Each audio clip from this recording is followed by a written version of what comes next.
Desde antes de despertarme oí caer la lluvia. Primero pensé que serían las 6:15 de la mañana y debía ir a la oficina, pero había dejado en casa de mi madre los zapatos de goma y tendría que meter papel de diario en los otros zapatos, los comunes, porque me pone fuera de mí sentir cómo la humedad me va enfriando los pies y los tobillos. Después creí que era domingo y me podía quedar un rato bajo las brazadas. Eso, la certeza del feriado, me proporciona siempre un placer infantil. Saber que puedo disponer del tiempo como si fuera libre, como si no tuviera que correr 2 cuadras 4 de cada 6 mañanas para ganarle al reloj en que debo registrar mi llegada. Saber que puedo ponerme grave y pensar en temas importantes como la vida, la muerte, el fútbol y la guerra. Durante la semana no tengo tiempo. Cuando llego a la oficina me esperan 50 o 60 asuntos a los que debo convertir en asientos contables, estamparles el sello de contabilizado en fecha y poner mis iniciales con tinta verde. A las 12 tengo liquidados aproximadamente la mitad y corro 4 cuadras para poder introducirme en la plataforma del ómnibus. Si no corro esas cuadras, vengo colgado y me da náusea pasar tan cerca de los tranvías. En realidad no es náusea, sino miedo, un miedo horroroso.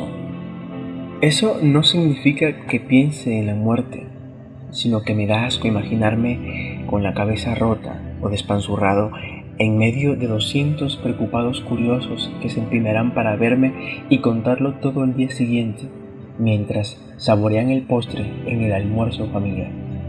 Un almuerzo familiar semejante al que liquido en 25 minutos completamente solo, porque Gloria se va media hora antes a la tienda y me deja todo listo, en 4 viandas, sobre el primus, a fuego lento.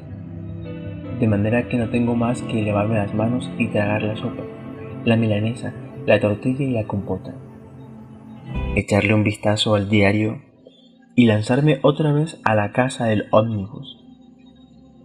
Cuando llego a las 2, escrituro las 20 o 30 operaciones que quedaron pendientes y a eso de las 5 acudo con mi libreta al timbrazo puntual del vicepresidente que me dicta las 5 o 6 cartas de rigor que debo entregar antes de las 7, traducidas al inglés o al alemán. 2 veces por semana, Gloria me espera a la salida para divertirnos en un cine donde ella llora copiosamente y estrujo el sombrero o mastico el programa.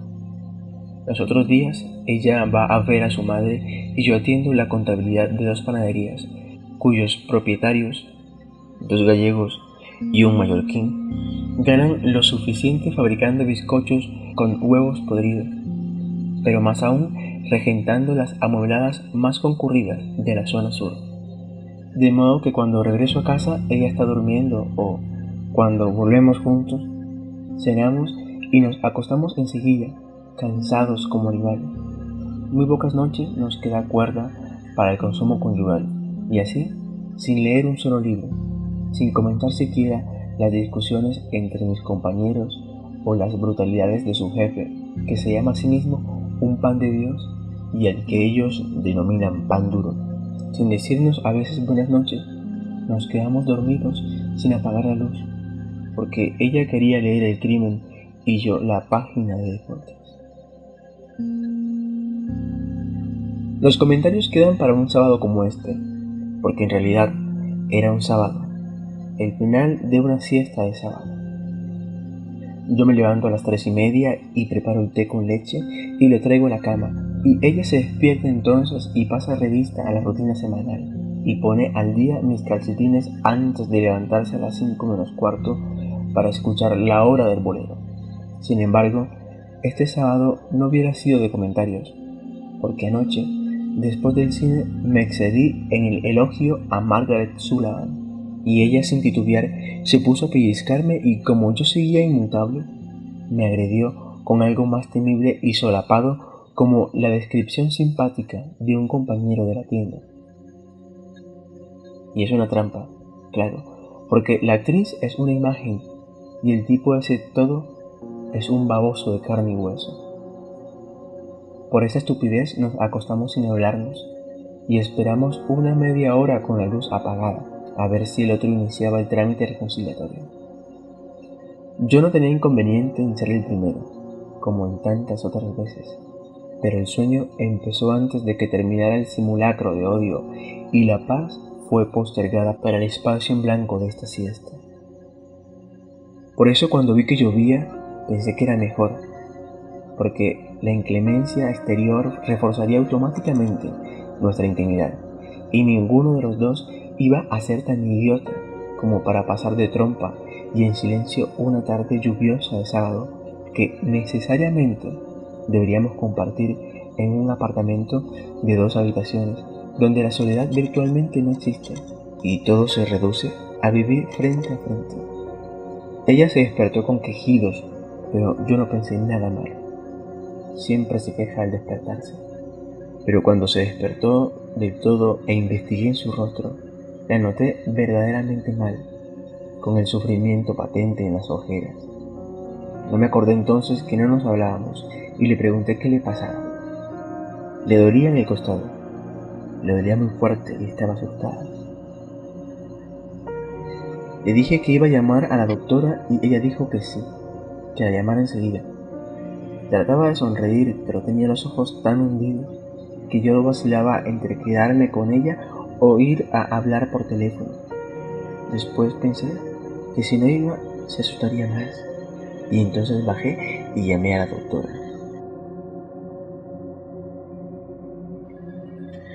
El tipo que atendió dijo que no estaba en casa. No sé por qué se me ocurrió que mentía y le dije que no era cierto, porque yo la había visto entrar. Entonces me dijo que esperara un instante y al cabo de 5 minutos volví al aparato e inventó que yo tenía suerte, porque en ese momento había llegado. Le dije, mire qué bien, y le hice notar la dirección y la urgencia. Cuando regresé, Gloria estaba mareada y aquello le dolía mucho más. Yo no sabía qué hacer. Le puse una bolsa de agua caliente y después una bolsa de hielo. Nada la calmaba y le di una aspirina. A las 6, la doctora no había llegado y yo estaba demasiado nervioso como para poder alentar a nadie. Le conté 3 o 4 anécdotas que querían ser alegres, pero cuando ella sonreía con una mueca me daba bastante rabia, porque comprendía que no quería desanimarme. Tomé un vaso de leche y nada más, porque sentía una bola en el estómago. A las 6:30 vino al fin la doctora. Es una vaca enorme, demasiado grande para nuestro departamento. Tuvo 2 o 3 risitas estimulantes y después se puso a apretarle la barriga. Le clavaba los dedos y luego soltaba de golpe. Gloria se mordía los labios y decía así, que ahí le dolía, y allí un poco más, y allá más aún. Siempre le dolía más. La vaca aquella seguía clavándole los dedos y soltando de golpe. Cuando se enderezó, tenía ojos de susto ella también, y pidió alcohol para desinfectarse. En el corredor me dijo que era peritonitis y que había que operar de inmediato. Le confesé que estábamos en una mutualista y ella me aseguró que iba a hablar con el cirujano. Bajé con ella y telefoné a la parada de taxis y a la madre. Subí por la escalera porque en el 6.º piso habían dejado abierto el ascensor. Gloria estaba hecha un ovillo y aunque tenía los ojos secos, yo sabía que lloraba. Hice que se pusiera mi sobretodo y mi bufanda, y eso me trajo el recuerdo de un domingo en que se vistió de pantalones y campera, y nos reíamos de su trasero saliente y de sus caderas poco masculinas. Pero ahora, ella con mi ropa era solo una parodia de esa tarde, y había que irse enseguida y pensar. Cuando salíamos, llegó su madre y dijo, pobrecita, abrígate con Dios. Entonces ella pareció comprender que había que ser fuerte y se resignó a esa fortaleza. En el taxi hizo unas cuantas bromas sobre la licencia obligada que le darían en la tienda y que yo no iba a tener calcetines para el lunes. Como la madre era virtualmente un manantial, ella le dijo si se creía que esto era un episodio de radio. Yo sabía que cada vez le dolía más fuerte y ella sabía que yo sabía y se apretaba contra mí. Cuando la bajamos en el sanatorio, no tuvo más remedio que quejarse. La dejamos en una salita y al rato vino el cirujano. Era un tipo alto, de mirada distraída y bondadosa. Llevaba el guardapolvo desabrochado y bastante sucio. Ordenó que saliéramos y cerró la puerta. La madre se sentó en una silla baja y lloraba cada vez más. Yo me puse a mirar la calle. Ahora no llovía. Ni siquiera tenía el consuelo de fumar. Ya en la época del liceo yo era el único entre 38 que no había probado nunca un cigarrillo. Fue la época del liceo que conocí a Gloria y ella tenía trenzas negras y no podía pasar cosmografía. Había dos modos de trabar relación con ella, o enseñarle cosmografía o aprender juntos. Lo último era lo apropiado, y claro, ambos la aprendimos. Entonces salió el médico y me preguntó si yo era el hermano o el marido. Yo dije que era el marido y él tosió como un asmático. No es peritonitis, dijo. La doctora esa es una burra. Es otra cosa, pero mañana lo sabremos. Mañana. Es decir que lo sabremos mejor si pasa esta noche. Si la operábamos, se acaba. Es bastante grave, pero si pasa hoy, creo que se salva. Le agradecí. No sé qué le agradecí. Y él agregó, la reglamentación no lo permite, pero esta noche puede acompañarla. Primero pasó una enfermera con mi sobretodo y mi bufanda. Después pasó ella en una camilla con los ojos cerrados, inconsciente. A las 8 pude entrar en la salita individual, donde habían puesto a Gloria. Además de la cama, había una silla y una mesa. Me senté ahorcajada sobre la silla y apoyé los codos en el respaldo. Sentía un dolor nervioso en los párpados, como si tuviera los ojos excesivamente abiertos, y no podía dejar de mirarla. La sábana continuaba en la palidez de su rostro y la frente estaba brillante, cerosa. Era una delicia sentirla respirar, aún así con los ojos cerrados. Me hacía la ilusión de que no me hablaba solo porque a mí me gustaba Margaret Sullivan, de que yo no le hablaba porque su compañero era simpático. Pero en el fondo yo sabía la verdad y me sentía como en el aire, como si este insomnio fuera una lamentable irrealidad que me exigía esta tensión momentánea, una tensión que de un momento a otro iba a terminar. Cada eternidad sonaba a lo lejos un reloj y había transcurrido solamente una hora. Una vez me levanté y salí al corredor y caminé unos pasos. Me salió un tipo al encuentro, mordiendo un cigarrillo y preguntándome con un rostro gesticuloso y radiante, ¿así que usted también espera? Le dije que sí, que también esperaba. Es el primero, agregó. Parece que da trabajo. Entonces sentí que me aflojaba y entré otra vez a la salita, a sentarme horcajadas en la silla. Empecé a contar las baldosas y a jugar juegos de superstición, haciéndome trampas. Calculaba a ojo el número de baldosas que había en una hilera. Luego me decía si era impar, se salvaba. Y era impar. También se salvaba si sonaban las campanas del reloj antes de que contara 10. Y el reloj sonaba al contar 5 o 6.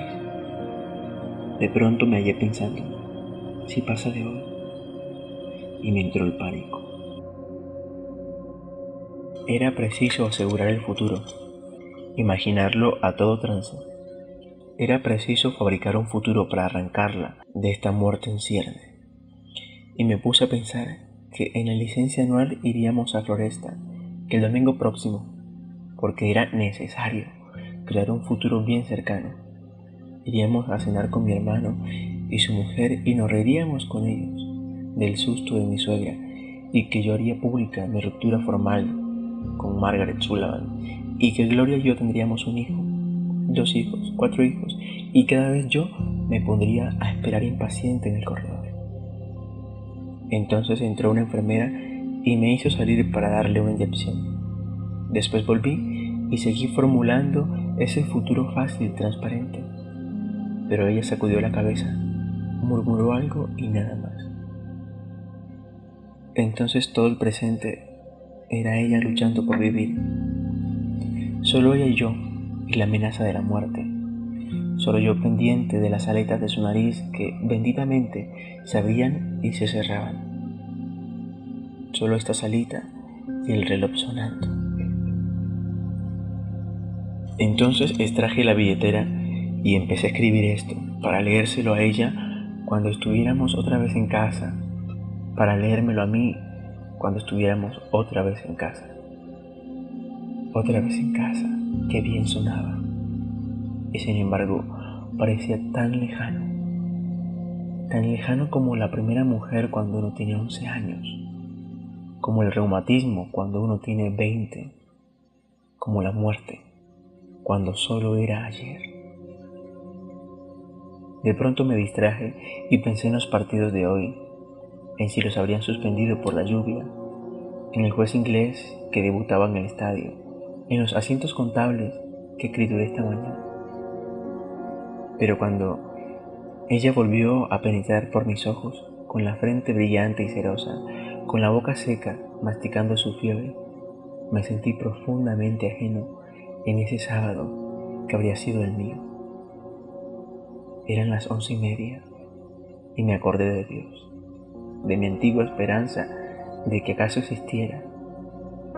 No quise rezar por estricta honradez. Se reza ante aquello en que se cree verdaderamente. Yo no puedo creer verdaderamente en él, solo tengo la esperanza de que exista. Después me di cuenta que yo no rezaba solo para ver si mi honradez lo conmovía. Y entonces recé, una oración aplastante, llena de escrúpulos, brutal, una oración como para que no quedasen dudas de que yo no quería, no podía adularlo, una oración a mano armada. Escuchaba mi propio balbuceo mental, pero escuchaba solo la respiración de Gloria, difícil, afanosa. Otra eternidad, y sonaron las 12. Sí pasa de hoy. Había pasado, definitivamente había pasado y seguía respirando y me dormí. No soñé nada. Alguien me sacudió el brazo y eran las 4:10. Ella no estaba. Entonces el médico entró y le preguntó a la enfermera si me lo había dicho. Yo grité que sí, que me lo había dicho, aunque no era cierto. Y que él era un animal, un bruto más bruto aún que la doctora, porque había dicho que sí pasaba de hoy. Y sin embargo, le grité. Creo que hasta le escupí frenético. Y él me miraba bondadoso, odiosamente comprensivo. Y yo sabía que no tenía razón, porque el culpable era yo, por haberme dormido, por haberla dejado sin mi única mirada, sin su futuro imaginado por mí, sin mi oración hiriente, castigada. Entonces pedí que me dijeran en dónde podía verla. Me sostenía una insulsa curiosidad por verla desaparecer llevándose consigo todos mis hijos, todos mis variados, toda mi apática ternura hacia Dios.